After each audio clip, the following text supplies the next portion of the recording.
Albert Einstein once said, everybody's a genius. But if you judge a fish by its ability to climb a tree, it will live its whole life believing that it is stupid.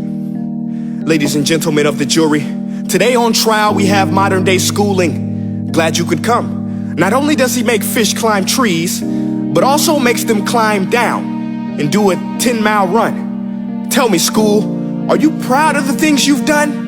Turning millions of people into robots, do you find that fun? Do you realize how many kids relate to that fish?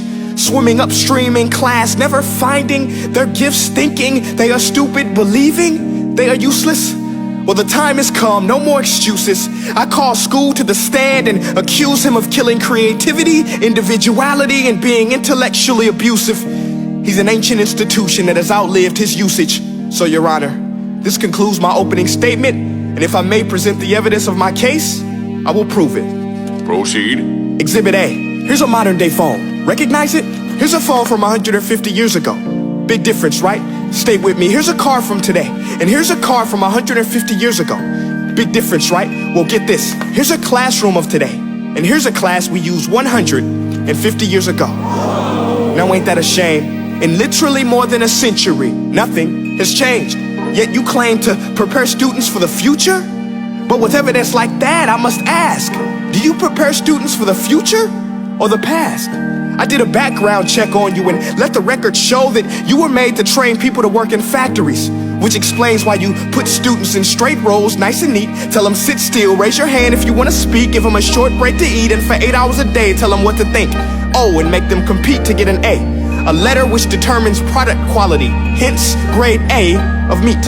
I get it. Back then, times were different. We all have a past. I myself am no Gandhi. But today, we don't need to make robot zombies. The world has progressed. And now we need people who think creatively, innovatively, critically, independently, with the ability to connect. See, every scientist will tell you that no two brains are the same. And every parent with 2 or more children will confirm that claim.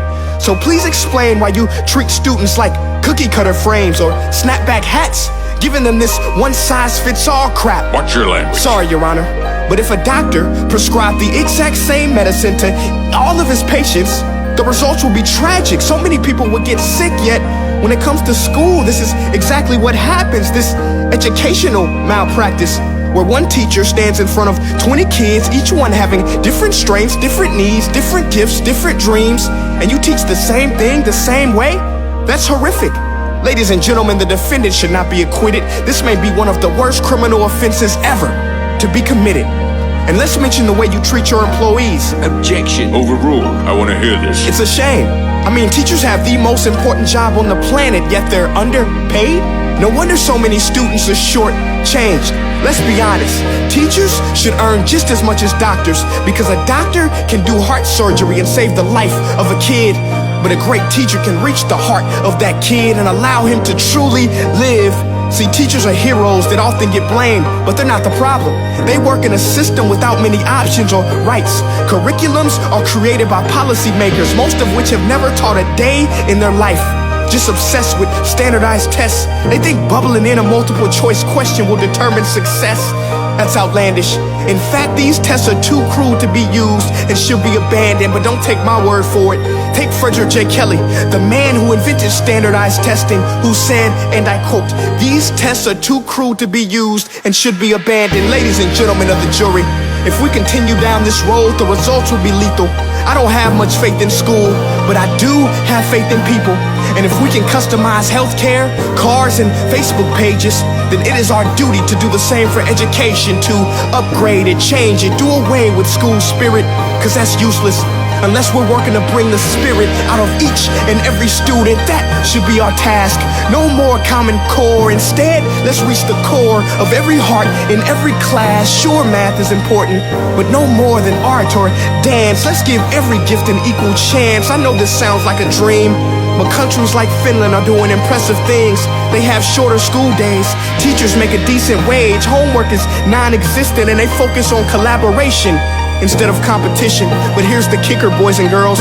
Their educational system outperforms every other country in the world. Other places like Singapore are succeeding rapidly. Schools like Montessori, programs like Khan Academy, there is no single solution. But let's get moving, because while students may be 20% of our population, they are 100% of our future. So let's attend to their dreams, and there's no telling what we can achieve. This is a world in which I believe, a world where fish are no longer forced to climb trees. I'll rest my case.